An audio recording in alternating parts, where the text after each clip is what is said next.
Olá, bom dia. Estamos aqui com Jorge Pimentel, gerente comercial da Sólida, e com o Dr. Fernando Barros, neurocirurgião especialista em cirurgia endoscópica de coluna. Eu sou Duda Polibiano, especialista em marketing digital e marketing pessoal, e vou acompanhar essa conversa aqui para tirar todas as dúvidas de vocês. Doutor, primeiramente gostaria de estar agradecendo esse momento, né? A gente ter uma conversa fora do centro cirúrgico, fora do consultório, né? Uma coisa nova para mim e assim, bem descontraída. Doutor Fernando, eu gostaria de saber um pouco da sua história na endoscopia de coluna, quando o senhor começou. Ótimo. É sempre um prazer estar aqui falando, né, no Congresso do Rio de Janeiro, e onde eu possa dividir a minha experiência com endoscopia de coluna.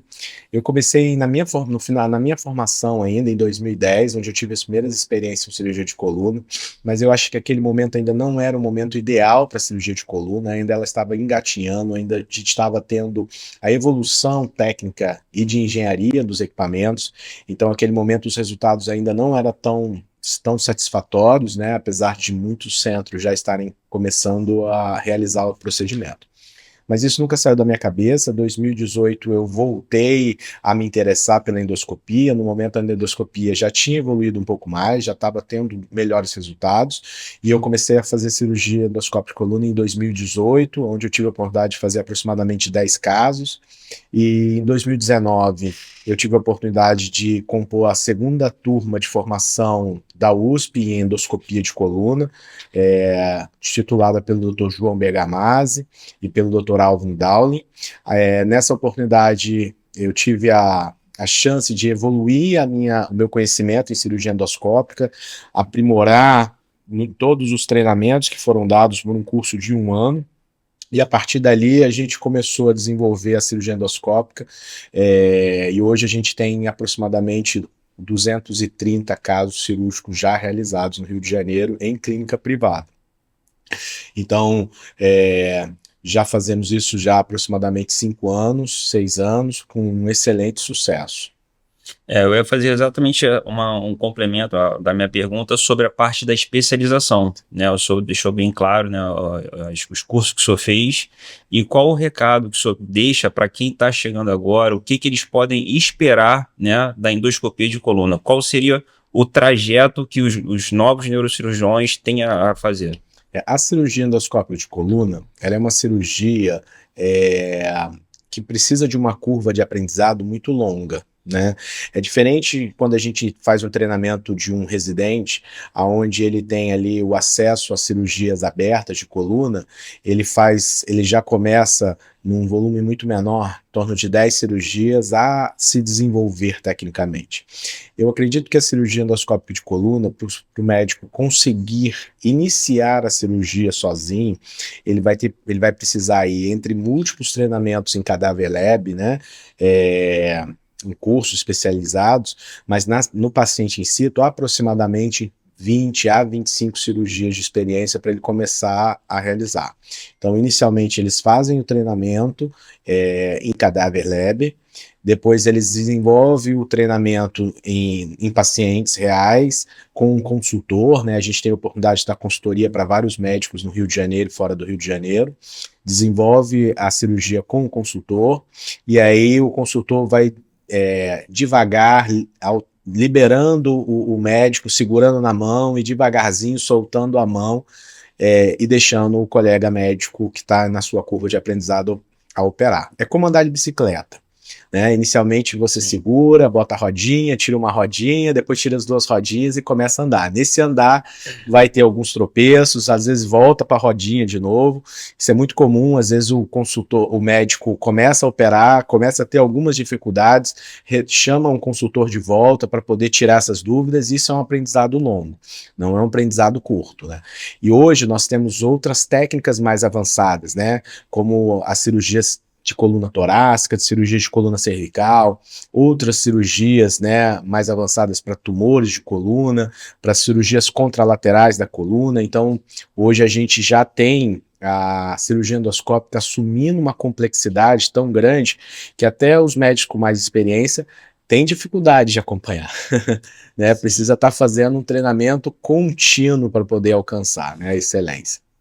Tá. Então, o bom é que um assunto vai complementando o outro. Eu ia falar justamente, eu ia puxar agora, quando o senhor falou, começou em 2018 nos cursos, e o senhor acompanhou toda a evolução tecnológica das óticas, assim como a evolução das indicações. Sim. Né? Nós iniciamos com uma ótica interlaminar, uma ótica transforaminal e logo depois veio a ótica de estenose. Exato. Né? Eu acho que essas opções de óticas, assim como as opções dos eletrodos, ela ampliou as opções de diagnóstico para a cirurgia endoscópica da coluna. Sim. Gostaria de pegar essa informação do senhor. Então, assim, as cânulas de trabalho, elas foram aumentando, né? Passamos a ter óticas com cânulas maiores, com melhor qualidade de imagem, né? Passamos a ter câmeras com uma melhor definição, então isso melhorou demais a qualidade.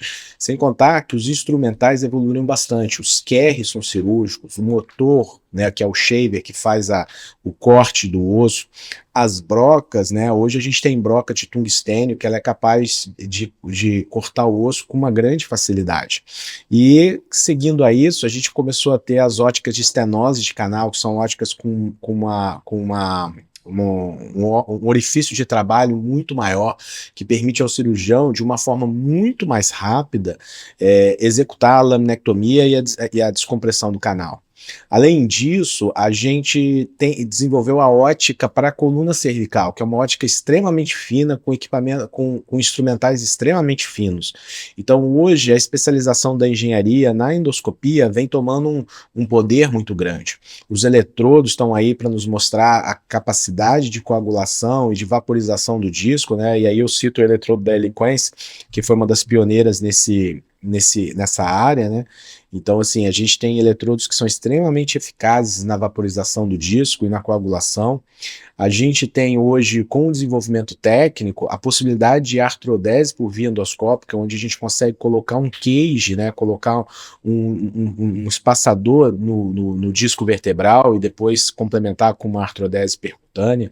Hoje a gente vem desenvolvendo, até junto com a Sólida e com o Matias, que é o CEO da Sólida, alguns equipamentos como um aspirador ultrassônico para a gente operar um tumor por via endoscópica, né? Então, assim, o desenvolvimento da engenharia nessa área não para, ele vem crescendo a cada dia. Tá. E em relação às indicações, né, para os pacientes que precisam fazer uma cirurgia endoscópica da coluna? Bom, indicações e contraindicações. Ótimo. Inclusive, esse até é o tema da próxima aula que eu vou dar, né? As indicações da via interlaminar. Enfim, a cirurgia endoscópica hoje, ela não tem limites, né? Então, hoje, nós podemos indicar cirurgia endoscópica para múltiplos pacientes. Então, no passado, ou o paciente ia para dissectomia, ou o paciente ia para artrodese, né? Hoje, a gente tem nesse meio que é a endoscopia, que permite diminuir a chance do paciente evoluir para uma artrodese, que, sem dúvida, é uma cirurgia muito mais incapacitante e limitadora para o paciente, né? Então, respondendo a sua pergunta sobre as indicações e as contraindicações para a cirurgia endoscópica, hoje eu vou te dizer que praticamente todas as cirurgias estão indicadas para via endoscópica. E as contraindicações, basicamente, hoje são cirurgias de trauma, são cirurgias que o paciente tem uma instabilidade importante ali, né? São as principais contraindicações. E uma contraindicação que tem que ser levado é a curva de aprendizado do colega, né? Se o profissional ele não está ainda capacitado para realizar uma cirurgia endoscópica, infelizmente, ou ele tem um consultor, um colega, um médico indica para alguém, ou ele não pode indicar essa técnica. Mas hoje, por exemplo, a cirurgia de artrodese de coluna é uma cirurgia que eu faço em exceção e não em regra mais. Hoje eu sempre tento pensar primeiro numa endoscopia, isso é um procedimento muito mais rápido, o paciente recebe alta em menos de 24 horas. Quando a gente opera uma endoscopia, quando o paciente termina a cirurgia, se o paciente estiver acordado bem, já na RPA mesmo, dentro do centro cirúrgico, o paciente já levanta e anda. Ou quando o paciente vai para o quarto, enquanto a gente fica terminando ou algum outro procedimento, quando a gente passa no quarto, a gente já levanta, anda o paciente, 4, 5 horas depois do procedimento, ele vai para casa andando. E com uma dor 50, 90 e muitas vezes 100% já sintomático. Então, assim, a cirurgia endoscópica, ela tem um poder de trazer um bom resultado para o paciente imediato, né? Mas só que nenhuma cirurgia, nem endoscópica, nem artrodese, nem disectomia, nenhuma cirurgia ela tem o poder de curar a coluna. O objetivo da cirurgia para os pacientes é simplesmente descomprimir a coluna, tirar o paciente daquela situação onde tem um nervo comprimindo a raiz dele, levando ele àquele sofrimento, né? Mas o paciente necessita seguir em um tratamento continuado de coluna, onde ele faz uma reabilitação de coluna, fortalecimento de coluna, e ele segue esse tratamento ao longo da vida. Porque eu costumo dizer para os pacientes que ele tem uma doença de coluna, ele não tem uma hérnia de disco. A hérnia de disco simplesmente é o final ou é a consequência daquela doença. Então não adianta a gente ir lá e tratar a consequência, a gente não está tratando a causa. Por exemplo, é igual um paciente com pneumonia e febre. Não adianta eu ir lá e tratar a febre do paciente, se eu não estou tratando a pneumonia. A cirurgia de coluna é exatamente a mesma coisa. Eu trato, fazendo uma correlação, como se eu estivesse tratando a febre. Então eu estou tratando já a consequência da doença da coluna. Eu estou tratando aquela hérnia de disco, eu estou tratando aquela estenose, eu estou tratando aquela hipertrofia ligamentar, eu estou tratando já a consequência. Só que tratar a função da coluna, a mobilidade da coluna, a estrutura da coluna, o fortalecimento da coluna é aonde eu tenho o resultado final. Porque senão eu opero uma hérnia de disco aqui, daqui 4, 5 anos, se o paciente não cuida, eu vou ter que reoperar o paciente. Porque aquela doença vai continuar progredindo. Então eu costumo dizer para os pacientes que eu gosto de operar uma vez só. Eu opero, brigo com eles diariamente, né, para que eles sigam no tratamento, para que eles não precisem nunca mais voltar para o centro cirúrgico. Mas mesmo assim, ainda os pacientes são indisciplinados, né? Eu costumo brincar, às vezes, o paciente fala para o paciente assim, eu gostaria de deixar um pouquinho com dor, e não sem dor. Por quê? Se você fica sem dor, você acha que está curado, e aí você volta a ficar rebelde, não trata, não cuida, não faz nada. Quando você tem um pouquinho de dor ali, você sempre vai lembrar e vai sempre se preocupar, entendeu? Mas isso é uma brincadeira, a gente sempre tenta trazer o melhor resultado para os nossos pacientes. Inclusive, os pacientes semanalmente enviam depoimentos que a gente posta no nosso Instagram, vocês podem acompanhar pedaços de cirurgias, respostas também do Dr. Fernando às principais perguntas que eles fazem perguntas semanalmente, e muitos deles também relatam seus casos, relatam tudo que aconteceu durante a cirurgia, como que chegaram até lá, muitas vezes, e agradecem também por essa oportunidade de uma vida com mais qualidade de vida. Sem dúvida. O que eu ia perguntar era em relação ao pré, né, esse contato que o senhor tem com o paciente, que hoje o paciente ele tem, assim como todos nós, temos as informações na palma da mão. Né? Então, quando o paciente chega ao consultório do senhor, muitas das vezes ele já chega sabendo que uma opção do tratamento dele é a endoscopia da coluna. Sem dúvida. Né? E às vezes o senhor vai falar, não, eu já vi, doutor, ou o senhor falando alguma coisa na internet, eu já pesquisei. Como que está sendo esse novo momento, né? Eu acho que tanto para o médico quanto para o paciente, eu acho que para a sociedade, que o paciente já vai com as hipóteses diagnósticas da cirurgia. É verdade. Então, assim, frequentemente os pacientes já chegam no consultório com essa indicação, porque a gente já faz alguns anos, a gente já tem uma casuística boa e o boca a boca vai se formando, né? Então, toda hora ele fala assim, o fulano foi operado só com um furinho. Aí o paciente já chegou e falou, doutor, eu vim aqui, eu tô com uma hérnia na coluna, eu queria que o senhor fizesse aquela cirurgia que só faz um furinho. Então, assim, a gente precisa ver o exame, entender a doença, entender o quadro psicossocial do paciente, qual é o contexto do problema dele, qual a atividade de trabalho que ele executa, né? E aí, juntando todas essas informações, né, decidir se é um quadro cirúrgico. Hoje a gente só opera o paciente se depois de 6 a 8 semanas de um processo de reabilitação adequado. A gente só opera o paciente se ele tiver com uma gravidade, né? Então não é todo paciente tem dor lombar, tem indicação de cirurgia de coluna? Absolutamente não. Então o paciente primeiro vai para um programa de reabilitação, em torno de 80% dos pacientes, 80 a 90% dos pacientes melhoram no programa de reabilitação.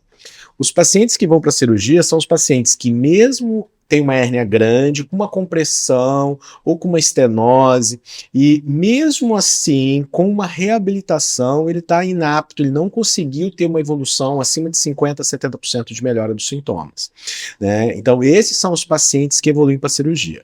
E tem também os pacientes que precisam de uma cirurgia mais rápida. É o paciente que já chega para você ou com uma dor intratável ou com um déficit neurológico. Então o paciente já chega com uma fraqueza do pé, com o pé caído, sem mobilidade, né? Aí esses pacientes precisam de uma atenção maior, precisa de uma brevidade maior na cirurgia para que a gente reverta esse quadro o quanto antes e ele não evolua para um quadro definitivo, né? Com um paciente com uma lesão neurológica definitiva. Então, a gente tem que ir construindo essa informação com o paciente no consultório e corrigindo as ansiedades e as expectativas que ele tem para a gente poder chegar ao que é melhor para o paciente, né? E não só simplesmente operar, entendeu? Sim. A senhora opera também fora do Rio de Janeiro? Quais seriam as outras cidades, estados? A gente opera principalmente hoje no Rio de Janeiro, na cidade, né? A gente dá consultoria para fora do Rio de Janeiro, Minas, Espírito Santo, São Paulo, em outros lugares a gente também tem a oportunidade de dar consultoria. Mas basicamente o nosso movimento se centraliza no Rio de Janeiro e principalmente na Zona Oeste, que é onde está baseada a nossa clínica e nosso maior movimento. Jorge, conta pra gente como a Sólida começou, qual é a história por trás dessa grande empresa que auxilia tantos neurocirurgiões no Rio de Janeiro e em todo o Brasil. A Sólida ela começou em 2016, né? Foi uma oportunidade, né, de mercado que o Matias, né, sempre com uma visão assim, além, né, o Dr. Fernando conhece ele, então eu chamo, é uma mente brilhante, ele está sempre um passo ou até 2, 3 de tudo que está para acontecer no mercado. Então, em 2016, ele viu a necessidade e a oportunidade de abrir a Sólida Hospitalar, que ele já tinha uma outra empresa que fazia a importação, né, o registro da marca Eliquence aqui no Brasil, e essa visão que ele teve da endoscopia, que é o futuro que nós falávamos há 10 anos atrás, que é o hoje, né, ele já havia enxergado. Então, a Sólida ela tem essa filosofia da educação continuada, trazer para os cirurgiões tudo que há de mais moderno hoje no mundo está aqui no Brasil. Se tem um lançamento nos Estados Unidos, hoje é o tempo dele conseguir fazer apenas o registro do material, trazer esse material para cá, para que isso seja diretamente beneficiado para o cirurgião e, otimamente, para o paciente. Então, nós temos um centro de treinamento na Flórida, né, onde o Dr. Fernando teve a oportunidade de conhecer. Então, nós temos uma agenda, um calendário anual que nós encaminhamos esses cirurgiões para lá para fazer esse aperfeiçoamento, né? Então, a ideia hoje da Sólida é manter a qualidade do ensino, da educação continuada, para que isso seja perpetuado aí durante muito tempo para todos os cirurgiões darem um bom resultado para os seus clientes. Em relação aos produtos, né, nós temos toda a parte da linha de endoscopia de coluna, que é a parte da transforaminal, interlaminar, estenose. A gente trabalha com bloqueio de nervo periférico, risotomia, fratura, cage cervical, né? O Dr. Fernando ele consegue usar todo o nosso portfólio. E se os médicos que estão nos assistindo quiserem entrar em contato com você para saber mais sobre esses produtos, serviços, eles podem entrar em contato com a Sólida pelo Instagram? Tem algum WhatsApp? Pode entrar direto pelo Instagram, né? Tem o nosso time que fica ali recebendo todas as informações, passando, né, para o nosso setor administrativo, tanto no Rio quanto toda a distribuição a nível Brasil. Ótimo. Vou falar um pouquinho da Sólida, da minha experiência que eu tenho com a Sólida. A gente está com a Sólida desde 2015, né, quando a fundação. O Matias, que é o CEO da empresa, já tem o produto, que é a Eliquence, que é uma das pioneiras em cirurgia endoscópica no mundo, né, desde 2007, se eu não me engano, e ele acompanhou todo esse desenvolvimento, né. Hoje, o eletrodo da Sólida, né, que é o eletrodo da Eliquence, que é o principal equipamento em cirurgia endoscópica de coluna. Sem o Eliquence, sem o eletrodo, não tem como ser feita a cirurgia. Então, assim, a Eliquence hoje, ela esse equipamento específico delas é o melhor que a gente tem no mercado, né? É o padrão ouro, é o que todas as outras empresas de desenvolvimento correm atrás de alcançar. Então, assim, é um material incrível. Sem contar as pinças, as Kerrisons, as cânulas, as óticas. Então, assim, a gente tem um material completo. Eu tenho a oportunidade de operar. Infelizmente, no Rio de Janeiro, a gente tem uma demanda dos convênios, então nem sempre a gente consegue operar 100%, né, com o que a gente quer, né, mas eu tento sempre priorizar, porque é um enorme conforto cirúrgico saber que a gente possui um material de alta confiabilidade, um material que tem um excelente resultado, um material que nos entrega uma qualidade técnica para o cirurgião, né, que já tem uma experiência. Os cirurgiões ainda mais jovens às vezes não conseguem identificar essa diferença, mas depois que você vai operando, aí você começa a entender as nuances e os detalhes entre um material e o outro, e aí você começa a ficar muito mais seletivo e fazer as escolhas mais assertivas, né? Mas assim, sem dúvida, hoje a Eliquence, né, que é representada pela Sólida no Rio de Janeiro, é o principal material para cirurgia de endoscopia.